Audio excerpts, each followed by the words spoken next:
AKM seperti yang saya jelaskan tadi itu ada dua hal yang diukur, yaitu literasi dan numerasi, begitu ya. Nah, AKM itu sendiri didefinisikan sebagai suatu proses penilaian kemampuan minimum yang dilakukan kepada peserta didik.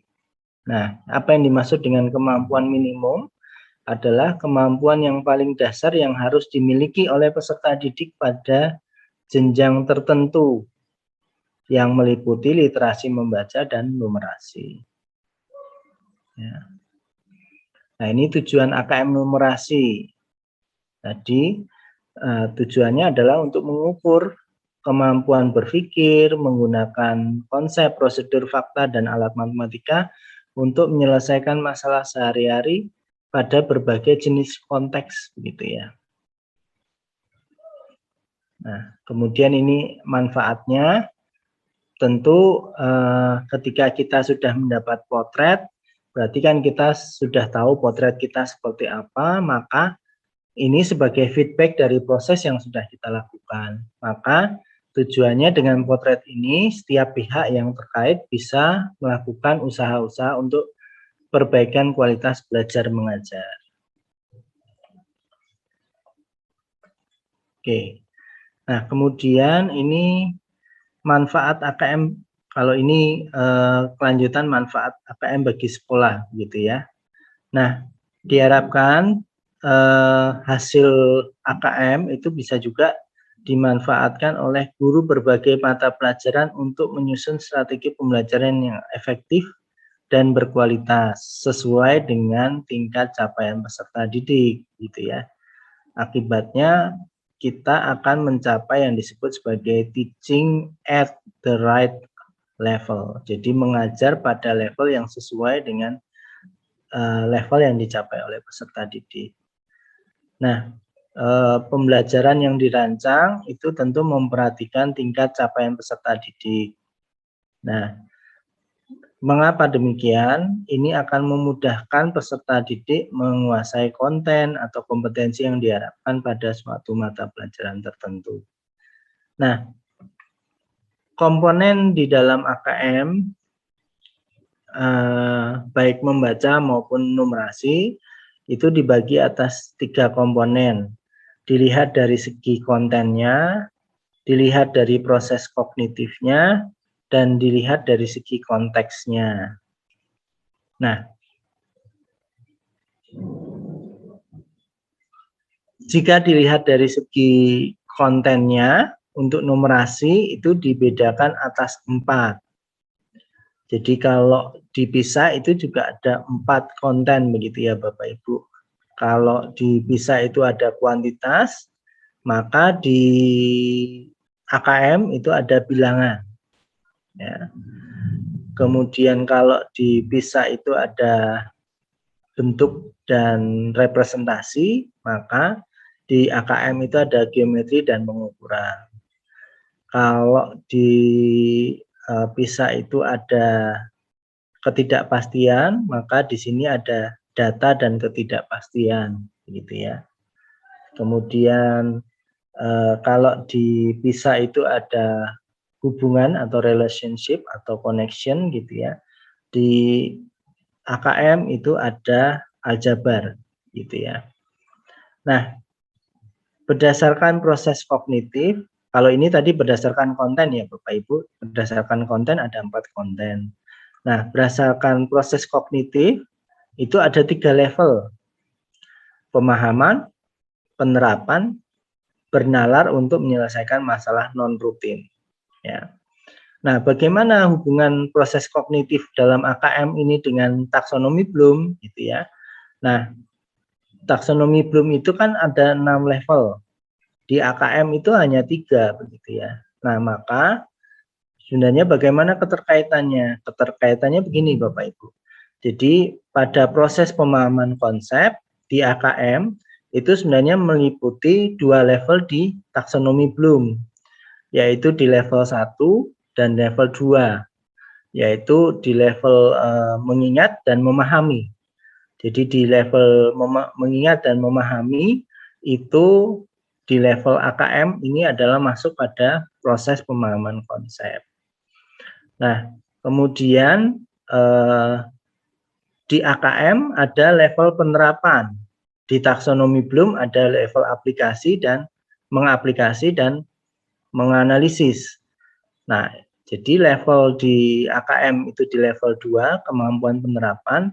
Ini di level taksonomi Bloom ada masuk di level C3 dan C4, mengaplikasi dan menganalisis.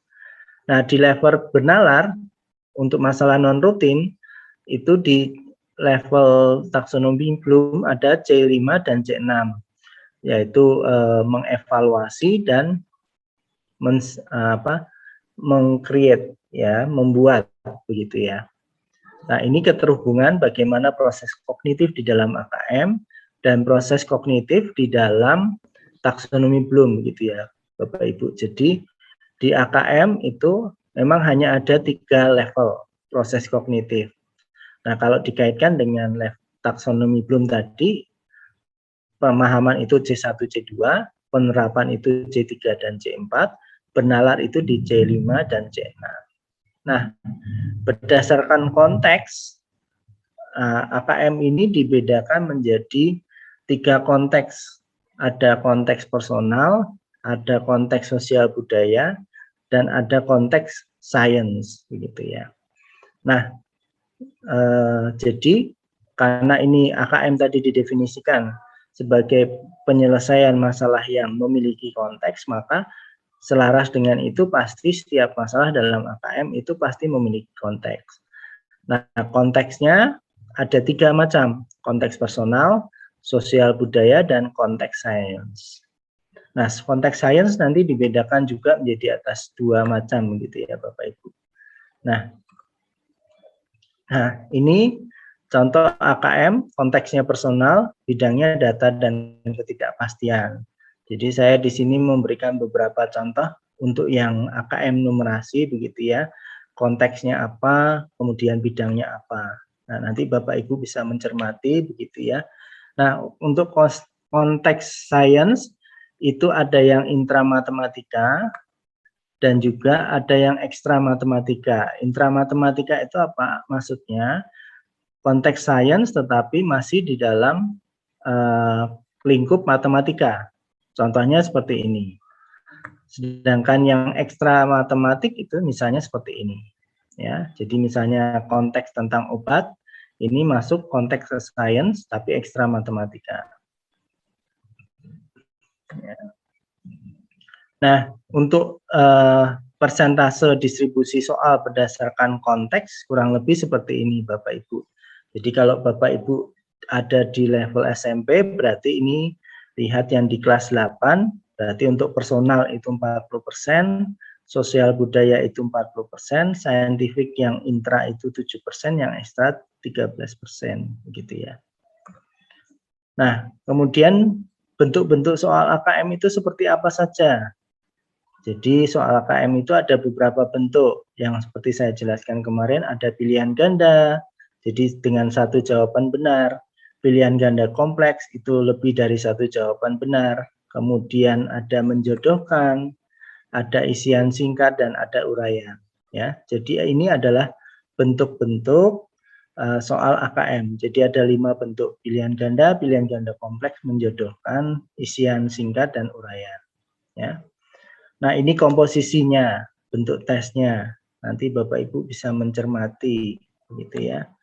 Kemudian ini adalah level-level kognitif di level pemahaman konsep. Jadi mengingat, mengidentifikasi, mengklasifikasi, menghitung, dan seterusnya. Nah, ini contoh. Saya memberikan contoh beberapa level dan seterusnya. Ini adalah level penerapan konsep, gitu ya. Kemudian ini ada beberapa contohnya juga.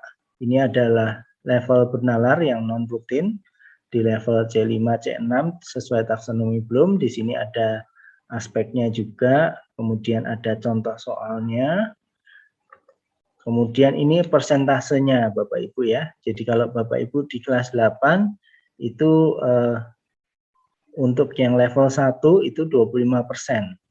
Di level 2 itu di 50%, di level 3 itu 25%, gitu ya. Nah, kemudian untuk masing-masing domain, di sini ada bilangan, apa saja yang ada di cover dalam bilangan, begitu ya. Nah, di kelas 5 itu domain bilangan itu meliputi apa saja, sudah ada itu. Ini di kelas 8 juga sudah ada, gitu ya, tinggal Bapak Ibu mencermati. Jadi kontennya itu ada 4, bilangan, geometri, dan pengukuran. Nah, di setiap domain itu sudah ada, begitu ya. Nah, kemudian ini di setiap domainnya. Nah, kemudian untuk pelaksanaan AKM literasi dan numerasi itu berbasis komputer dan bersifat adaptif.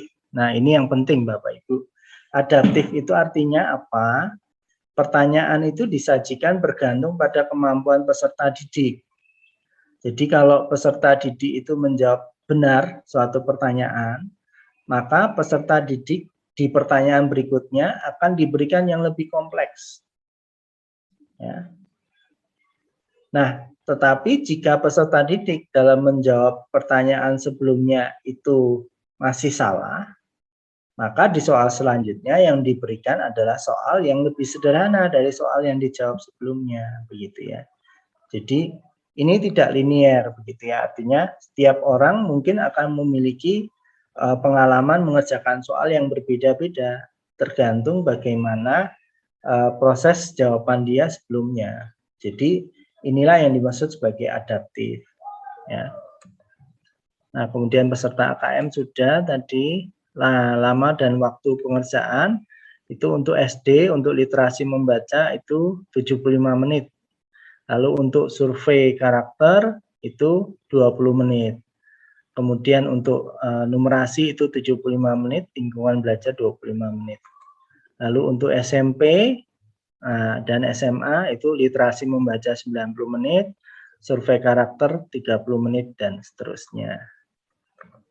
Baik, kemudian ini masalah pelaporan, kemudian untuk learning progression gitu ya.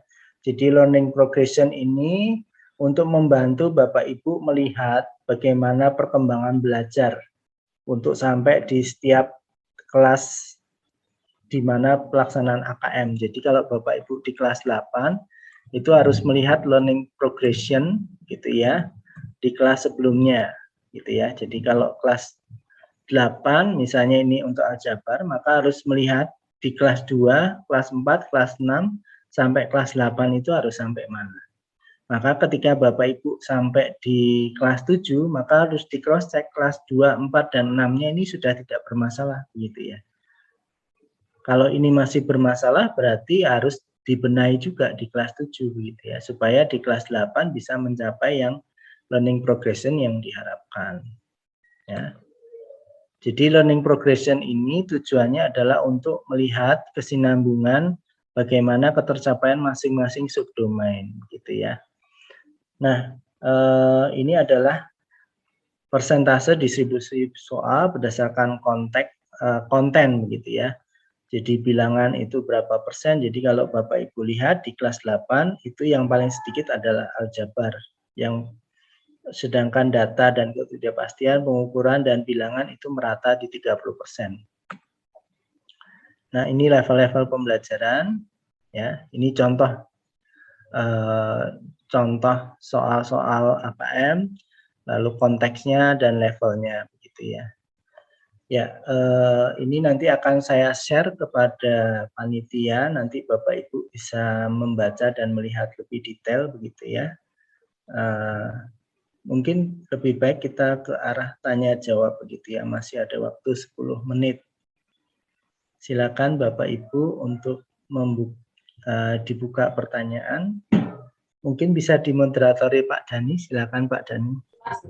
Baik, Jack, terima kasih Pak Hoki. Ya. Saudara, suster, Ibu dan Bapak, kami mengucapkan terima kasih terlebih dahulu kepada Pak Hoki atas paparannya yang luar biasa, membuka cakrawala kita semua. Dan sekarang kita memasuki sesi tanya jawab. Dan di list teratas yang mengangkat tangan ada, saya ambil satu terlebih dahulu, setelah itu akan saya ambil dari chat gitu ya. Dari yang Ya, angkat tangan terlebih dahulu, Pak Jisman Nainggolan. Dipersilahkan Pak Jisman. Terima kasih Pak Dani. Selamat sore Pak Hongki, Bapak Ibu sekalian, suster. selamat sore. Mungkin sudah ada juga tadi yang mau bertanya tentang apa yang saya tanyakan, masalah jumlah peserta KKN. Karena untuk SMP itu hanya 45 orang per sekolah. Jadi kalau dihitung dari jumlah ini, saya mengatakan ini tidak adil karena ada sekolah yang jumlah siswanya itu lebih dari 600, pesertanya juga 45. Ada sekolah siswanya bahkan hanya 100 lah katakan, peserta AKM-nya juga 45. Jadi itu juga salah satu menurut saya, apakah itu sudah mewakili nilai dari sebuah sekolah. Yang pertama Pak. Yang kedua, ini kan AKM dilakukan untuk tingkat pertengahan. Kalau untuk SMP itu kelas 8. Yang tujuannya apabila ada yang masih belum cocok akan ada perbaikan. Cuman yang membingungkan sedikit, dari mana sekolah mengetahui kekurangan-kekurangan apa yang masih terdapat di sekolah itu berdasarkan AKM yang sudah dilakukan. Karena beberapa kali saya tanya juga ke pihak dinas sebagai koordinator untuk AKM tingkat Kota Madya, mereka juga bingung. Kita tunggu aja nanti Pak, bagaimana endingnya. Nah, kira-kira demikian Pak. Terima kasih. Terima kasih Pak Jisman Nainggolan atas pertanyaannya. Tadi saya mengulangi pertanyaan yang pertama adalah AKM tingkat SMP itu masing-masing sekolah 45 siswa. Apakah sudah mewakili sekolah tersebut? Ini juga memfasilitasi pertanyaan Pak Darminto dari SMP PL Bintang Laut di chat. Pertanyaannya kurang lebih sama. Padahal jumlah siswanya banyak sekali. Ada 317 kalau di Bintang Laut kelas 8. Kemudian pertanyaan kedua, dari mana sekolah tahu hasil AKM itu kurangnya di mana dan harus ngapain itu bagaimana? Demikian Pak Hongki, dipersilakan. Baik, terima kasih atas pertanyaannya Pak Nainggolan dan Pak Darminto. Baik, yang 45 itu adalah maksimum Bapak Ibu ya. Jadi maksimum untuk level SMP itu per sekolah diambil 45. Lalu bagaimana cara menentukan banyaknya sekolah yang diambil? Itu lewat proporsi Bapak Ibu ya. Jadi misalnya dilihat yang terbesar di daerah itu berapa. Maka itulah proporsi tertinggi 45 begitu ya. Jadi kalau Bapak Ibu misalnya di daerah Bapak Ibu itu ada satu SMP yang misalnya katakan 1000 peserta, berarti itu yang tertinggi. Nah, itulah yang maksimum 45. Nah, bagaimana dengan yang kurang? Nah, itu diproporsi Bapak Ibu. Jadi misalnya Bapak Ibu di daerah Bapak Ibu yang tertinggi dari SMP yang termasuk di daerah itu ada 1000 misalnya, maka yang 1000 itu diambil 45. Maka yang 600 bagaimana? Yang 600 diproporsi terhadap yang 1000. Jadi 600 per 1000 dikalikan 45. Jadi ini memang fairnya itu dilihat dari situ, proporsinya begitu ya. Nah, hal ini diadaptasi dengan proses pengambilan sampling oleh PISA. PISA juga melakukannya seperti itu Bapak Ibu. Jadi dia menentukan maksimum berapa di satu sekolah. Lalu dilihat proporsinya, jumlah maksimum siswa di sekolah itu yang paling tinggi berapa. Nah, itulah batas atas untuk menghitung proporsi sekolah-sekolah yang lain begitu. Nah, jadi nampaknya fairness itu atau keadilan itu dilihat dari proporsi jumlah sekolah terhadap sekolah yang paling besar di daerah itu begitu ya. Sehingga nampaknya bisa terwakili di situ. Itu yang untuk jawaban pertama gitu ya. Untuk jawaban kedua, bagaimana kita sekolah itu bisa memanfaatkan begitu ya, memanfaatkan hasil AKM ini. Nah, bayangan saya memang belum ada contoh laporan bagaimana hasil AKM suatu sekolah begitu ya. Tetapi bayangan saya di dalam laporan itu nanti harusnya ada 4 bagian gitu ya. Bagian hasil survei tentang karakter, kemudian bagian tentang numeris, kemudian bagian tentang literasi, dan bagian tentang survei lingkungan gitu ya. Nah, dari survei karakter ini kan nanti ada deskripsi Bapak Ibu, bagaimana karakter Bapak Ibu terkait dengan pencapaian 6 profil pelajar Pancasila. Nah, nanti dari situ Bapak Ibu bisa melihat karakter yang dominan itu yang mana, yang masih kurang dominan itu yang mana. Nah, itulah yang harus ditingkatkan. Nah, bagaimana proses peningkatannya, Bapak Ibu yang lebih tahu untuk membicarakan strategi. Jadi misalnya ada 6 karakter pelajar Pancasila misalnya. Lalu ternyata sekolah Bapak Ibu dominan di nomor 1 dan 2. Lalu yang tidak dominan misalnya di 5 dan 6. Maka dari informasi ini maka yang harus kita upgrade atau tingkatkan itu ya kompeten profil pelajar Pancasila di yang kelima dan keenam gitu ya. Nah, bagaimana caranya? Nah, ini menjadi diskusi pihak sekolah. Ya. Jadi kemudian tentu strategi yang dilakukan oleh setiap sekolah berbeda begitu ya. Nah, demikian juga di numerasi begitu ya. Di numerasi kan nanti ada report misalnya untuk bagian bilangan itu kemampuan apa yang masih kurang. Di bagian geometri lalu kemampuan apa yang masih kurang. Nah, dari report ini maka kita bisa melihat oh ternyata siswa kita itu kurang di bagian mana, apakah di bagian bilangan, apakah di bagian geometri, ataukah di bagian ketidakpastian misalnya, ataukah di bagian aljabar. Nah, kemudian dari situlah kita mulai bisa berbenah begitu ya. Nah, kemudian demikian juga dari hasil survei lingkungan, maka input seperti apa yang harus dibenahi, lingkungan iklim sekolah seperti apa yang harus dibenahi, di situ sudah ada reportnya. Itu bayangan saya begitu ya dari penjelasan-penjelasan yang dikeluarkan oleh Kemendikbud. Karena saya pribadi terus terang saja belum pernah melihat bagaimana hasil reporting AKM gitu ya, tetapi dari proses deskripsi petunjuk-petunjuk yang dibuat oleh tim-tim penyusun instrumen AKM itu saya membayangkan reportnya nanti akan ke sana. Dan itu akan mudah karena sifatnya komputasi begitu ya. Maka karena ini bersifat komputasi harusnya bisa cepat begitu ya dilakukan.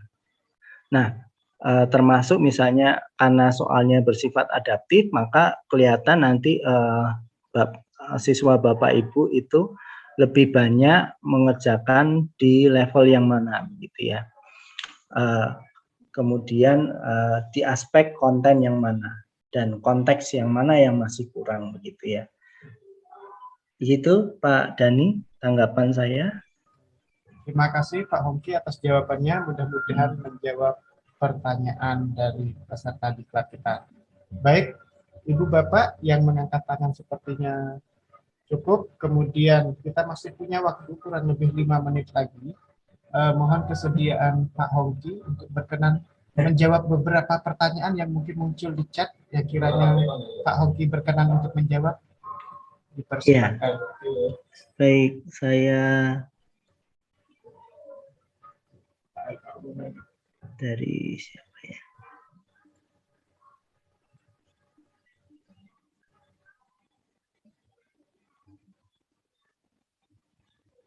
Oke, dari Pak Karto ya, Pak Karto Paringin. Di sini ditanyakan dalam PISA itu hanya ada literasi matematik gitu ya. Lalu pelajaran lain tidak membuat soal PISA atau AKM. Jadi memang untuk PISA baru terbatas 3 literasi itu ya Bapak Ibu, membaca, sains, dan kemudian matematika. Tetapi bagaimana mata pelajaran lain tetap bisa memberi sumbangan terhadap 3 kemampuan literasi ini, yaitu pada Bapak Ibu ketika di setiap pelajaran itu bisa menyumbangkan soal-soal HOTS, maka kemampuan literasi 3 literasi ini harapannya bisa tertopang juga begitu ya. Misalnya di Bahasa Indonesia dan PPKN, mereka sudah dilatih untuk soal-soal HOTS, memberikan alasan, membangun reasoning, kemudian mencari sumber belajar sendiri, kemandirian belajar, dan seterusnya itu ditopang juga. Maka harapannya ini berpengaruh terhadap 3 kemampuan itu, begitu ya. Jadi jangan berkecil hati Bapak Ibu untuk yang mengampu selain matematika, sains, dan bahasa, Bapak Ibu tetap pasti bisa berperan begitu ya, mengambil porsinya masing-masing. Nah, salah satu porsinya adalah menyumbangkan dalam proses pembelajaran Bapak Ibu itu juga menciptakan soal-soal HOTS dan juga model-model pembelajaran yang inovatif begitu ya. Itu tanggapan saya untuk Pak Karto. Kemudian dari Ibu Trisnawati, bagaimana kaitan antara asesmen nasional dengan kurikulum? Baik,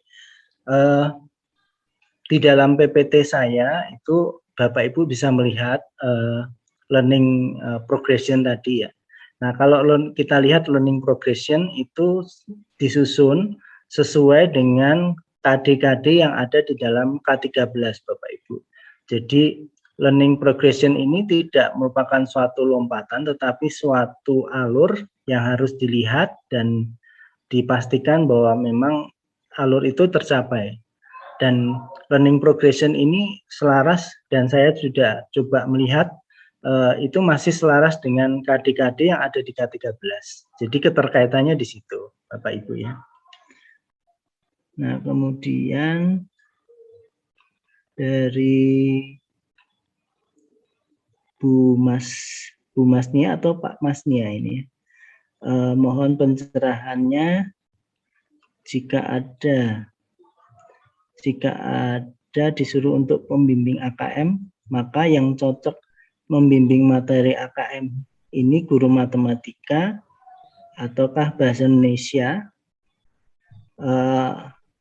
sejauh atau semua guru begitu ya.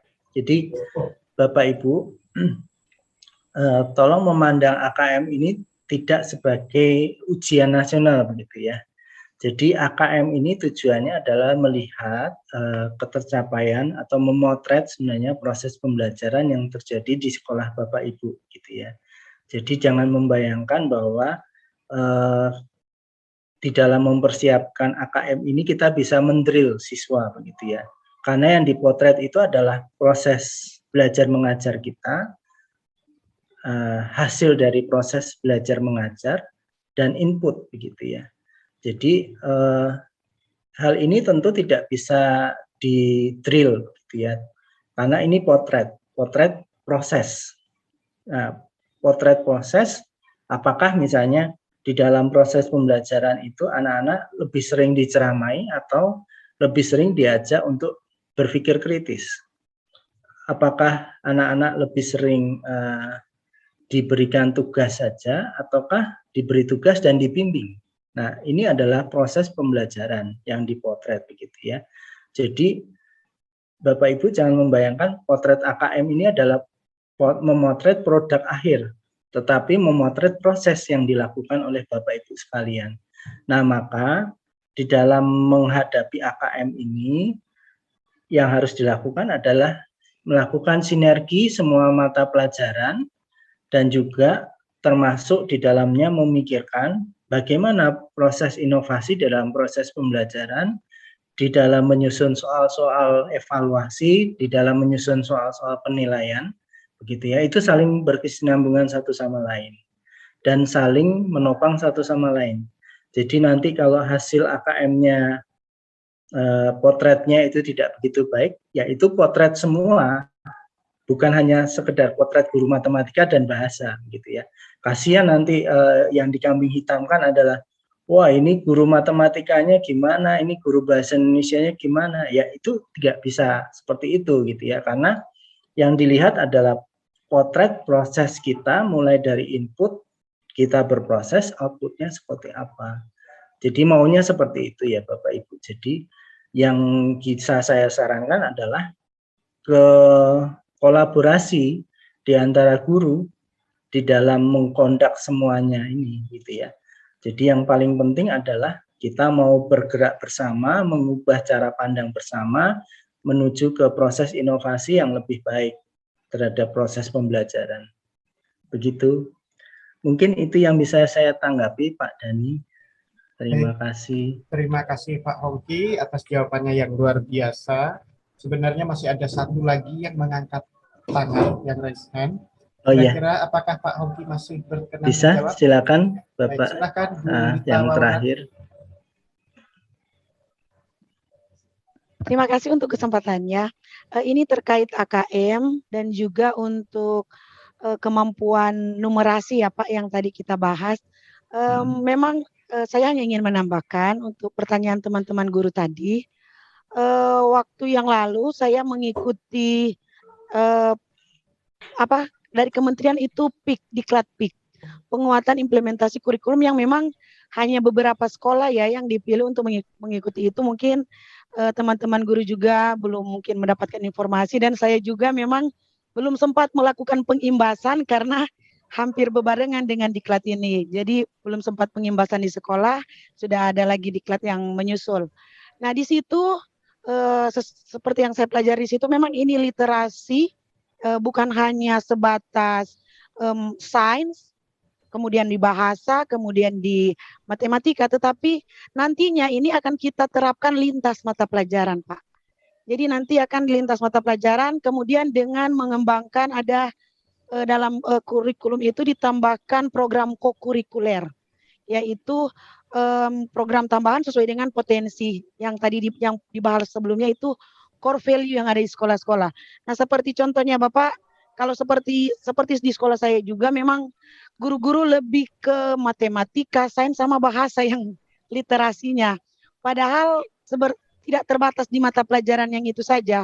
Contohnya seperti ini Pak, hanya memberikan gambaran saja untuk teman-teman guru, untuk kedepannya kita bisa saling bertukar wawasan untuk kemajuan bersama. Contoh misalnya untuk tabel permintaan dan penawaran di pasar. Itu kan bisa ke literasi numerasi matematika, bisa juga ke IPS. Ya, ke IPS juga boleh, ke bahasa juga boleh, menyalin informasi yang ada dalam tabel berbentuk bagan atau grafik ke dalam bentuk paragraf. Nah, dalam juga prakarya bisa. Karena misalnya ada jenis-jenis bahan makanan atau jenis-jenis bahan produk yang diperjualbelikan di pasar. Jadi itu tidak hanya terbatas dalam sains, matematika, dan bahasa. Nanti ke depannya ilmu yang saya dapat nanti saya share ke teman-teman. Ya, memang belum sempat ke pengimbasan, Pak. Belum sempat ke pengimbasan, tetapi hanya menambahkan bahwa nanti ke depannya memang ada program yang mendukung AKM ini untuk semua mata pelajaran yang akan diberlakukan atau diterapkan dalam 2 model, yaitu berbasis tema dan berbasis kompetensi dasar dalam lintas mata pelajaran. Itu saja Pak yang ingin saya tambahkan. Terima kasih untuk kesempatannya. Baik, terima kasih Bu Yulita. Jadi Bapak Ibu ini informasi lain begitu ya. Jadi kedepannya nampaknya diharapkan kolaborasi antara guru mata pelajaran itu harus semakin kencang begitu ya Bapak Ibu. Nah, jadi saran saya untuk menghadapi semuanya ini tentu kolaborasi di antara guru-guru mata pelajaran itu mulai harus dibina dan dibiasakan begitu ya, bagaimana di dalam proses-proses yang dilakukan begitu ya. Nah, karena itu sangat penting dan juga ke depannya kalau kita melihat perkembangan keilmuan itu juga kita tidak bisa berdiri sendiri Bapak Ibu. Jadi tidak bisa nanti ke depannya matematika hanya belajar matematika saja, tetapi harus dikolaborasikan mungkin dengan sains, mungkin dengan bahasa begitu ya. Supaya apa? Supaya pengetahuan yang dimiliki siswa itu lebih terintegrasi begitu ya. Karena salah satu kemampuan ke depan yang diharapkan dapat dimunculkan itu adalah kemampuan seseorang untuk berkolaborasi dan melihat keterkaitan satu sama lain gitu ya, bukan terkotak-kotak begitu ya. Karena sudah berdasarkan hasil penelitian ketika pengetahuan seseorang itu terkotak-kotak, maka kompleksitas permasalahan yang bisa diselesaikan menjadi terbatas, Bapak Ibu. Sebaliknya kalau pengetahuan yang dibentuk itu terintegrasi dan terkoneksi satu sama lain, itu membantu orang atau siswa itu untuk menyelesaikan masalah-masalah yang lebih kompleks. Itu tanggapan saya, Pak Dani. Terima kasih untuk Bu Yulita. Baik, terima kasih Pak Hongki atas jawabannya. Mudah-mudahan menjawab ataupun menanggapi apa yang disampaikan oleh Ibu Yulita. Baik, Bruder, Suster, Ibu Bapak, dan Saudara-saudari yang terkasih, berhubung waktu sudah menunjukkan pukul 16.35, sebenarnya saya yakin Bapak Ibu semua masih memiliki pertanyaan, ada hal yang ingin diungkapkan, antusiasmenya luar biasa sekali. Namun karena kita dibatasi waktu, tentu saja kita harus akan cukupkan. Namun sebelumnya kami atas nama POP mengucapkan terima kasih kepada Pak Hongki Juli yang telah berbagi ilmu yang luar biasa. Atas nama peserta juga kami mengucapkan hal yang serupa. Terima kasih pula kepada para peserta atas antusiasme yang luar biasa. Mari kita berikan aplaus yang meriah untuk Pak Hongki dan kita semua masing-masing. Luar biasa. Baik, Bapak Ibu semua, sebelum kita akhiri, saya ingin mengingatkan jika Bruder, Suster, Ibu Bapak belum mengisi presensi, maka kami mengingatkan kembali agar mengisi presensi. Kemudian yang kedua, nanti setelah doa penutup, kami akan memplay sebuah video koleksi capture selama kita kegiatan beberapa hari terakhir dengan dengan karaoke, begitu ya, untuk hiburan kita semua mengakhiri hari ini. Walaupun besok kita akan ketemu lagi, besok kita akan ketemu dengan diskusi program Luber pada jam 9 di Zoom, link Zoom yang sama. Dan untuk mengakhiri kegiatan kita pada hari ini, saya ingin mengambil sebuah kutipan yang menurut saya bermakna dari Ferdinand Foch yang menyatakan bahwa senjata paling ampuh di bumi adalah jiwa yang terbakar. Maka mari kita masing-masing menjaga jiwa kita tetap terbakar untuk memuliakan nama Tuhan dan untuk mencerdaskan putra-putri yang dipercayakan kepada kita. Dan untuk mengakhiri kegiatan hari ini, kami mohon dengan hormat kepada Bapak Hendro Haryanto Tabu Bolon untuk menutup kegiatan ini dengan berdoa. Dipersilakan. Terima kasih Pak Dani. Baik, Pak Hongki, Bapak Ibu, Bruder, Suster, kita akan menutup pertemuan kita ini dengan berdoa. Mari kita satukan hati kita untuk berdoa. Dalam nama Bapa dan Putra dan Roh Kudus. Amin. Kembali kami mengucapkan syukur kepadamu Bapa Yesus yang baik, karena pada saat ini Engkau masih bersama kami, membimbing kami dari awal pertemuan ini sampai selesai. Banyak yang sudah kami dapat dari pertemuan ini, dari narasumber kami, Bapak Hongki, yang dapat membantu kami mengembangkan kompetensi kami sebagai guru.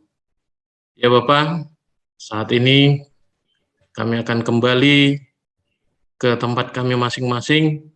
Kiranya Engkau memberkati kami Tuhan, sehingga kami bisa kembali dan berkumpul dengan keluarga kami tanpa ada kekurangan apapun. Sekali lagi ya Tuhan, kami mengucapkan syukur untuk apa yang sudah Kau berikan kepada kami hari ini. Lalu kami mohon ampun atas dosa yang sudah kami lakukan, baik itu dengan sengaja atau tidak sengaja, dengan pikiran atau tindakan kami. Kiranya hapuskan itu, ampuni kami, supaya jangan terhalang berkat yang akan Kau berikan kepada kami di hari-hari yang akan datang. Terima kasih Tuhan, kemudian kepada Bapa dan Putra dan Roh Kudus, seperti pada permulaan, sekarang, selalu, dan sepanjang segala abad. Terpujilah nama Yesus, Maria, dan Santo Yosef, sekarang dan selamanya. Amin. Amin. Dalam nama Bapa dan Putra dan Roh Kudus. Amin.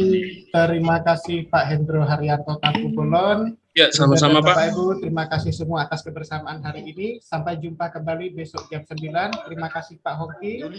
Sampai jumpa besok. Terima kasih atas kebersamaan hari ini. Terima kasih. Terima kasih Pak Bapak Hongki. Ibu. Terima kasih Pak Dani, Pak Sehat selalu Hongki. untuk Bapak Ibu. Oke, Pak Dani. Terima kasih Bapak Terima Ibu. kasih semua. Terima kasih. Pak Hongki. Sampai jumpa besok. Dilanjutkannya. Ayo mulai. Ayo, Kari. Mulai. Ayo. Nyanyi. Iya dah. Nyanyi. Siswa.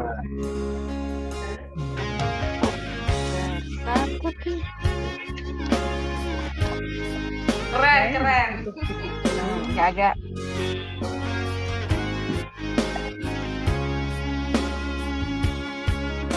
Kok tuh tadi kok. Bersama curiga. Ini bapak-bapak Batak nih suka sekali lagu ini pasti.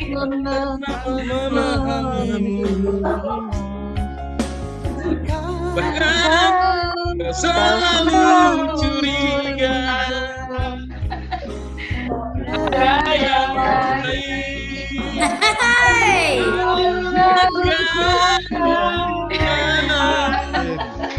Sampaikan tangannya.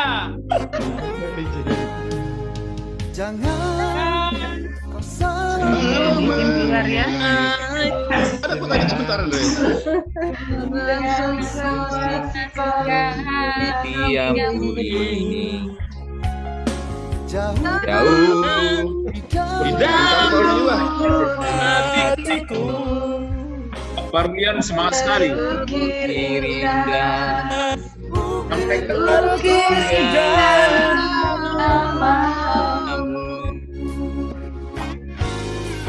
Kalau wajahnya ya, kalau wajahnya.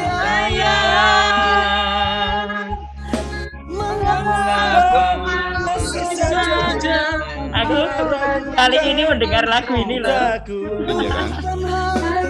Yang kenal ini, yang hari Minggu ini Bu. Konsorsium ini. Yang Iya Andre. yang hari Minggu. Bener kan ya Andre? Ah, ekspresi kawan ini Pak.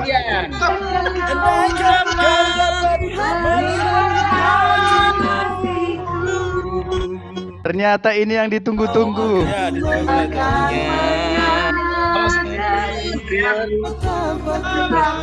sangat mencintaimu.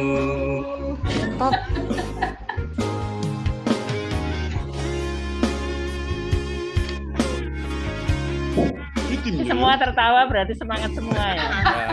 Walaupun sampai sore ya, Bu. Iya. Suaranya bagus-bagus kok ini semua. Ya. Ya, besok kita rekaman ya. Aku selalu siap mendengarkan. Besok jam 9 ya Bapak Ibu. Sampai jumpa Bapak Ibu. Oke, terima kasih. Terima kasih. Terima kasih Pak Dani Terus. dan Ibu, Bapak Ibu semuanya. Sampai jumpa Bapak Ibu. Sampai jumpa. Terima kasih. Jumpa lagi. Terima kasih. Semoga kita bisa bertemu secara langsung. Amin, amin, amin, amin, amin. Pasti ramai. Masih 63 orang. Nggak keluar nih mereka nih.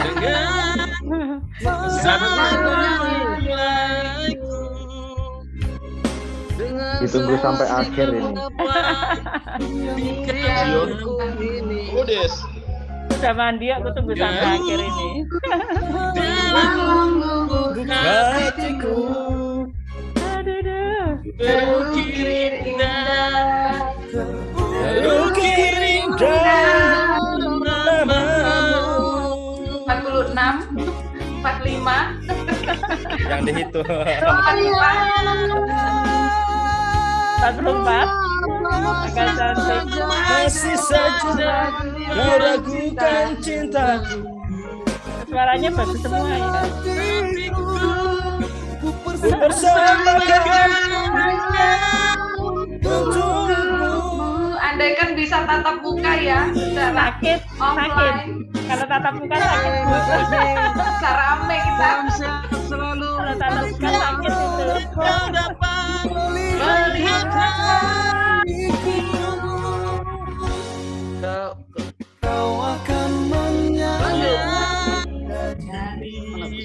betapa ku selalu mencintaimu. Ibu ini seneng banget ke anak TK. Ya dari Apa